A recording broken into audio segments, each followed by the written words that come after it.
पेड़ का हर तरह का चारा आप इस्तेमाल कर सकते हैं। अब इसको नीचे थोड़ा सा चारे से ना ही आपका मुनाफे में इजाफा होगा बल्कि साथ इसके पत्ते बकरी खा सकती है। बड़ा होने के लिए क्या चाहिए? प्रोटीन। नेक्स्ट टॉपिक है हमारा जी, खरगोश फार्मिंग में सस्ते चारे का जरिया और अहमियत।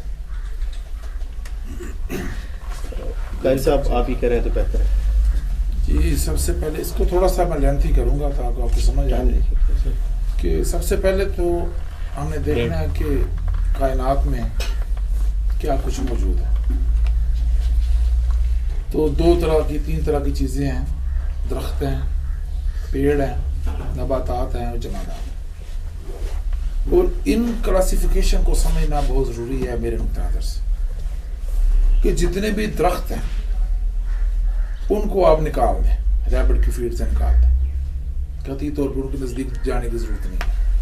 अब आ जाएंगे पेड़। दरख्त और पेड़ की काफ़ी डेफिनेशन है। दरख्त वो है जिसका तना मोटा होता है, पेड़ वो होते हैं जिसके तने छोटे होते हैं। किन्नू पेड़ में आएगा, इमली पेड़ में आ जाएगा, अमरूद पेड़ में आ जाएगा, आम भी आपका पेड़ में आ जाएगा। अब जो आम का ज़्यादा उससे जो बड़े तने वाले हैं, बरगद है, पीपल है, ये सारे दरख्तों पर चले जाए। तो किसी भी दरख्त का जो किसी तरह का भी चारा वो आपने रेमेडी के लिए इस्तेमाल किया। पेड़ का हर तरह का चारा आप इस्तेमाल कर सकते हैं। अब इसको नीचे थोड़ा सा और डिवाइड करते हैं। तो अल्लाह ने जब बीज पैदा होते हैं तो इसकी दो किस्में हैं, एक होता है मोनोकाट, एक होता है डाइकाट। यानी कि एक वो होता है जो घास की तरह सिंगल तिनका बाहर निकलता है, मोनोकाट। दूसरा डाइकाट जिसमें दो दाले निकलते हैं। तो जितने भी मोनोकाट चीजें हैं वो रैबिट के लिए सब जन्नत है, आंखें बंद करके डाल सकते हैं, इजी। एक ही चीज याद रखें कि जब जमीन से बाहर निकलता है, अगर वो मोनोकाट है, वो सिंगल पत्ते वाला है, घास की फैमिली का है, तो आप बेफिक्र होकर उसको डाल दें एज ए चारा। वो मुकम्मल खुराक है रैबिट के हवाले से, सेफ। अब आ जाएगा मोनोकाट। मोनोकाट में ऊपर आप जो भी आपकी खुराक है उसको आप पेट भर के नहीं डाल सकते। रैबिट को ट्रीट के तौर पे डाल सकते हैं, उसके डिपेंडेंट पेट भर के नहीं डाल सकते। उसमें आपने मुख्तलिफ जो चारा जाता बनाया कि उनके जो नमी का पानी का तनासब है उसको मद्देनजर रख के उसको थोड़ा सा खुश्क किया जाएगा, उसको उस काबल बनाया जाएगा, वो आगे आएगा तो लंबा मजबूत बन जाएगा। तो जो एक आपका घास के फैमिली से जो है वो आपके लिए बेहतरीन चारा है। उससे आप घास की जो फैमिली जितने भी बांस है आपके, ये मुख्तलिफ घास है जिसमें मुख्तलिफ चीज़ें आ जाती है, गंदम, ये जो जई, जितने भी ये मोनोकाट ये आप डाल सकते हैं मुकम्मल खुराक के तौर पे। इसमें रैबिट की जिंदगी को खतरा नहीं। आगे आपके आ जाएंगी जमादात और नबातात में। उसमें हर बंदे के लिए जड़ी बूटियों का इल्म लेना बहुत एक मुश्किल और टफ सा है, लेकिन जो आपका एरिया वाइज काम है जिसमें आप दूसरे जानवर रखे हुए हैं लोगों ने और वो उसको इस्तेमाल कर रहे हैं, तो उसमें भी एक्सपेरिमेंट की जा सकते हैं कि जड़ी बूटियाँ कौन कौन सी हैं। मोस्टली सारी जिनके पत्तों के ऊपर धब्बे ना हो, चौड़े पत्ते वाली ना हो, वो सारी की सारी फर्क किस्म की आप डाल सकते हैं। आगे इसमें करना क्या है कि इसको जिंदा रखना, उसके लिए इसको चाहिए फाइबर, और इसको तगड़ा होने के लिए क्या चाहिए? प्रोटीन। प्रोटीन का जो इसका एवरेज है वो मैक्सिमम जो सेव है एक समझा जाता है वो 18 से 20 के दरमियान है। तो उसके लिए ऐसा चारा, ऐसी चीज़ें, फर्ज किया आप कुछ वंडा वगैरह इस्तेमाल करते हैं तो एक वक्त आपने वंडा इस्तेमाल कर लिया जिसमें उसको अच्छी प्रोटीन मिल गई, बकिया जो काम है वो पेट भरने के लिए आप चारा इस्तेमाल कर रहे हैं, तो उसमें प्रोटीन का थोड़ा सा लेवल अगर नीचे भी आ जाए तो वो चूंकि वहाँ से पूरा हो जाएगा, आपका चारा मुकम्मल हो जाएगा। और जो सबसे आखिरी बात मैं करूँगा कि मैक्सिमम कोशिश करें आपके गिरदो नवा में माहौल में जो कुछ है उसको आप इस्तेमाल करें। आपके जो गिरदो पेश में सरगोदे के एरिया को बनता है तो वहाँ बम्बू अक्सर काश्त होता है और फ्री ऑफ कास्ट होता है, तो वहाँ बांस के पत्ते इस्तेमाल करने में कोई मसला नहीं है। अगर कोई पहाड़ी एरिया में रह रहे हैं तो यहाँ जंगली घास काफ़ी होती है, उसको इस्तेमाल करने में कोई मसला नहीं, आपकी कास्ट कम, क्योंकि आप मुकाबले में आ रहे हैं। मैं ऑलरेडी बैठा हूँ, आदर भाई ऑलरेडी बैठे हुए हैं, तो जाहिर है कि आप मुकाबले में आ रहे हैं। आपने एक ना एक दिन कार्य से मुकाबला आना, 2 दिन आए, 2 साल बाद आए, अगर आप काम करेंगे तो एक ना एक दिन हमने इकट्ठे होना है, कोई ना कुछ पे इकट्ठे होना है, और उस वक्त आगे किससे निकलना है? जिसकी कास्ट कम से कम आएगी। अच्छा, बेम्बू का आपने बताया, बेम्बू ने किस तरह नॉर्मल रॉ फॉर्म में डाल दें? बिल्कुल, बम्बू का पत्ता जी बिल्कुल उतारे, आधे घंटे बाद डाल दे, बस वो ऑलरेडी खुश्क है। बम्बू ये कौन सा दरख्त है? बांस। सारा जो कहते हैं कि कुछ टाइम धूप लगाना ये वो। बम्बू के ऊपर जो नेचुरली बैरूनी नमी है, जी जी। चाहे वो बारिश की है चाहे वो शबनम की है, वो खुश्क होनी चाहिए, बाकी वो सेब, उसको कुछ नहीं करना। उसका तना नहीं डाल सकते, हैं? तने को बारीक करके नहीं डाल सकते। तना उसका जो नरम तना है जब वो बनता है वो बेहतरीन खुराक है, उसको जैसे मर्जी डालो। ठीक है। और पत्ते आप डाल सकते हैं आधे घंटे बाद 15 मिनट बाद, जब उसके ऊपर वाली नमी खुश्क हो जाए। और बेहतरीन का खाने का फॉर्मूलेशन, मतलब प्रोटीन की कितना % होना चाहिए, फाइबर, बाकी विटामिन, कोई फार्मूला है इस टाइप का? जी अभी उसमें डिस्कशन है, आगे टॉपिक है इसके टॉपिक आएगा तो उसके ऊपर तो ये सफेद जो है अच्छा। खाली सफेद की पत्ती किस चीज के लिए, ये जो सफेद कड़ा ये हम सफेद रखते हैं, ये वाला ये देखिए मैंने आपको पहले कहा था कि पेड़ और पौधे किसमें ये आ रहा है, ये इसमें आ रहा है। चार पत्ते ये पौधा है ना? ये मिड में आ रहा है। ये मिड में आ रहा है ना, ये दरख्तों में चला जा रहा है इतना बड़ा, इसको जरा ये आप पहले ये शौक से खाता नहीं है। कर हाँ साहब जी। एक पॉइंट में भी आपकी हेल्प के लिए ऐड कर जी जी। हर वो पत्ता जो बकरी खा सकती है, हर वो दरख्त जिसके पत्ते बकरी खा सकती है, वो खरगोश भी खा, और जिसके पत्ते बकरी नहीं खाती वो खरगोश कभी ना खा। नहीं, इसको मैं फिर थोड़ा यूं करूंगा जी सर। कि जो बकरी का मैदा और अंदरूनी सिस्टम है और ठीक क्या है, है अलग तो है। और रैबिट का अलग क्या है। जी जी। मसलन लेली, पंजाब की जो लेली है हम्म। वो बकरियां पचा सकती हैं आसानी के साथ, रैबिट को मोशन आएगा तो हम अफोर्ड नहीं कर पाएंगे। ठीक है। इसलिए अगर इस तरह का आपने टोटका जाता तो फिर अगर रैबिट का डाइजेस्ट सिस्टम घोड़े के ज्यादा करीब है, ओके। एग्जैक्टली। जो चीज घोड़े को आप इजीली डाल सकते हैं वो सारी की सारी रैबिट को डाल ओके, सकते हैं। ओके। ये आसान लेली बात खुश करके डाल सकते हैं? है। क्या लेली खुश करके? पेट भर के नहीं डाल सकते आप रैबिट को, पेट भर के नहीं, पेट भर के। और फ्रूट कौन से जो है रैबिट के लिए? देखिए ये टॉपिक है, फ्रूट कौन से सस्ते अवेलेबल है, पहले वो एक बहुत ब्रीकी वाला सवाल है कि आप एरिया वाइज अपने फ्रूट का देखिए, पंजाब का और फ्रूट है, यहाँ का और फ्रूट है, तो हर फ्रूट की अपनी खासियत है। या जैसे सब्जी पंजाब वगैरह? में गाजर अब सस्ती मिलती है। उसको पेट भर के नहीं डाल सकते। अच्छा। हाँ उसको पेट में बहुत बतौर चीज आप डाल ये सकते हैं, पेट भर सस्ता के। ये सस्ती फीड नहीं है, ये बता दूं आपको। जी जी फ्रूट किसी भी आपने कमर्शियल लेवल की बात कर रहे हैं ना, जी जी जी। मिनिमम हमारा जो जानवर है वो 60 की तादाद है, तो 60 की तादाद में फ्रूट डालना जो है ना ये वो इतना आसान काम नहीं है। भले मंडी से जाके आप Costly है। बहुत ज्यादा। फर्ज किया गाजर आपको 1 रुपया किलो भी अगर मिलती है हाँ जी, तो उसके मुकाबले में 4 कितने रुपए किलो पड़ेगा।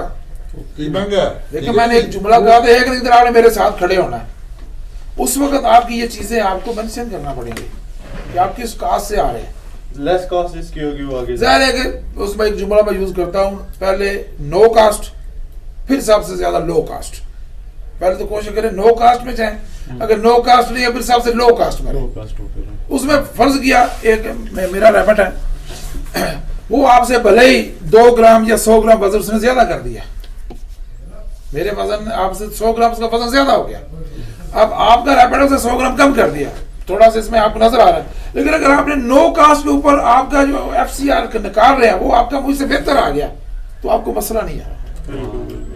देखिए एक बंदा जमींदार है और सब्जियां काश्त करता है, ठीक है जी, और साथ ही उसने ये रैबिट फार्मिंग भी शुरू कर दी है, तो उसके पास रेडिली अवेलेबल है उन सब्जियों के जो पत्ते उतरते हैं, लाइक जैसे बंद गोभी है या फूल गोभी है, तो फूल गोभी जब वो काट के लेके आता है तो उसके साथ से वो बहुत सारे पत्ते उतार के फेंक देता है, वो मंडी में नहीं जाना है, वो किसी ने लेने नहीं है। बड़ी मिसाल गुआरा है आपका, गुआरा देख लें, शलजम शलजम देख ले आप, शलजम के पत्ते हमेशा शौक से खाता हूँ। लेकिन चूंकि हम जिस ये सिलसिले में पढ़े हैं, मोस्टली हमारे पास जो दोस्त आते हैं वो मुझे पता है वो किस माइंडसेट के आते हैं और किस बैकग्राउंड से आते हैं, बड़ी मुश्किल से, क्योंकि रैबिट फार्मिंग में बंदे बड़े वही आ रहे हैं, या वो कुछ लुट के आ रहा है या कुछ गुवा के आ रहा है या किसके पास कुछ नहीं है वो आ रहा है। लूटने जा रहे हैं। वो लूटने वाला दफ्तर हो रहा है, ये लूटने वाला नहीं। तो इस हवाले से ये सारी चीजें हमारे ऊपर अप्लाई नहीं होती। ब्लैक गोल्ड लुट के आया, हाँ ब्लैक जी, गोल्ड। हमारे पास ये है कि आप नो कास्ट लो कास्ट आसान से 2 जुमले हैं उसको जेल में डाल लें।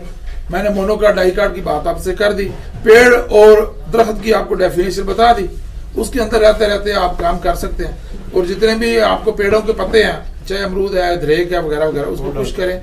और खुश्क जब खुश्क का नाम लिया जाए, हे खुश्क मीन्स हे से मुराद ये नहीं है कि आप भूसा बना दें जर्द, उसकी रंगत सब्जी कायम रहनी चाहिए। उसकी जो सब्जी या क्लोरोफिल नहीं उड़ाना आपने, तो वो क्लोरोफिल उड़ा तो फिर वो कुछ नहीं आपके, सब्जी कायम रहे। और कुछ भी आप अगर आप कुछ कर सकते हैं तो करें, आपके लिए इजीली आपको डालना कोई प्रॉब्लम नहीं।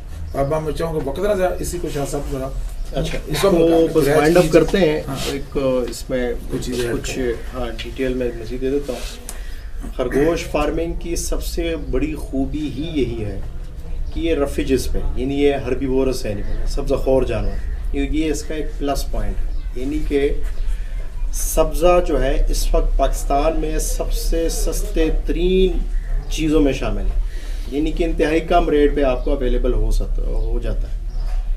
बहुत सारे इलाकों में यूँ भी होता है कि कोई किसान उसको काश कर लेता है और वो बिल्कुल बग़ैर काटे जो है पूरा खेत आपको दे देता है, वो भी बड़ा मुनासिब पड़ जाता है। तो बहरहाल सस्ते चारे की अहमियत तो इसलिए ज़रूरी है चूँकि अगर तो फ़र्ज़ करें आप ज़्यादा इन्हिसार करेंगे फीड पे, जिस तरह हमने बताया कि ये हर्बीवोरस एनिमल है, यानी कि इसका जितना भी डाइजेशन का सिस्टम है वो अकॉर्डिंगली चाराजात या ज़्यादा फाइबर के अकॉर्डिंग ही डेवलप हुआ है, या उसके मुताबिक जो है अच्छे तरीके से ये डाइजेस्ट कर सकता है।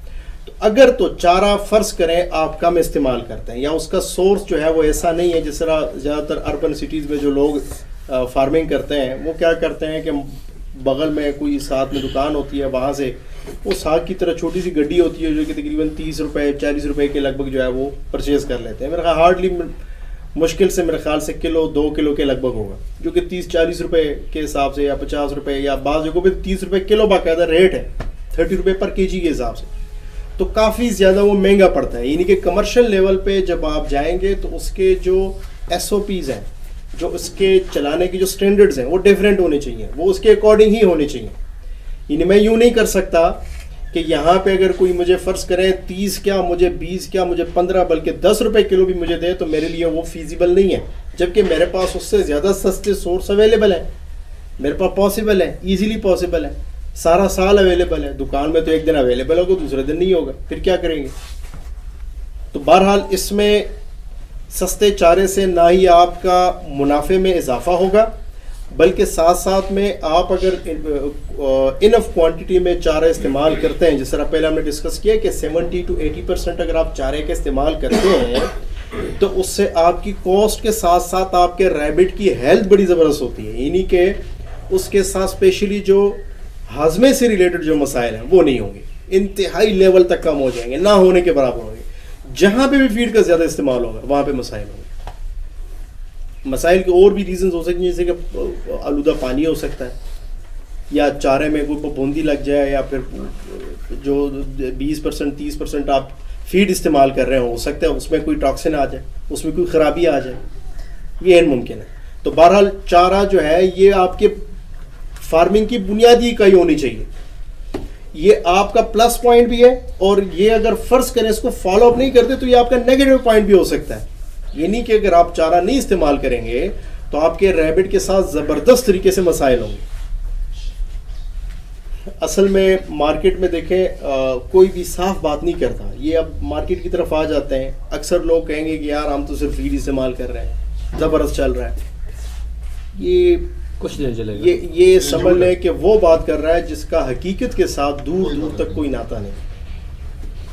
सिर्फ चारे पे तो आपके रैबिट सरवाइव कर सकते हैं, सिर्फ फीड पे सरवाइव नहीं कर सकते। और अनटिल फीड अगर ऐसी हो या जो वंडा है वो ऐसा बना हो, अगर उसमें खुशकिस्मती से क्रूड फाइबर की क्वांटिटी ज़्यादा होगी, कंटेंट ज़्यादा होगा उसका, तो फिर जो है वो उसको डाइजेस्ट कर सकते हैं। लेकिन वो कतियन जो है चारे के लिहाज से कतियन आपके लिए मुनाफा बख्श साबित नहीं हो सकता। बेहतर है आप जिस तरह कारी साहब ने बताया है, नो कॉस्ट या लो कॉस्ट। नो कॉस्ट में तो आ जाता है, जिस तरह हम माजी में वहाँ पेशावर में हमारा फार्म चलता रहा है, तो जितने भी अवेलेबल सोर्सेज थे जो बिल्कुल सस्ते चीप या फ्री सोर्सेज थे वो सारे हमने अवेलेबल करवाए। यानी मुख्तलिफ दरख्तों के पत्ते भी हमने खिलाए, पेड़ों के। अच्छा, आपका इसमें वो दरख्त के लिहाज से सवाल था, इसमें एक दरख्त है जिसको हम पश्तो में अंग्रेज़ी बिकाइन बोलते हैं। वो बकरी तो खा सकती है, वो रैबिट नहीं खा सकता। रैबिट को उसके साथ मसाइल होते हैं। बकायदा तो एक एक थोड़ी सी वो फर्क है। हाँ फर्क है, वो बड़ा काफी बड़ा फर्क है उस दोनों में। में जहरीलापन ज्यादा होता है। ओके अच्छा, इस टॉपिक से रेलेवेंट कोई सवाल है तो ठीक, वरना तो फिर स्टॉप करते हैं, जाते हैं नमाज के लिए, फिर वापसी पे खाना खा लेंगे, फिर दोबारा इंशाल्लाह शुरू। भाई वो जो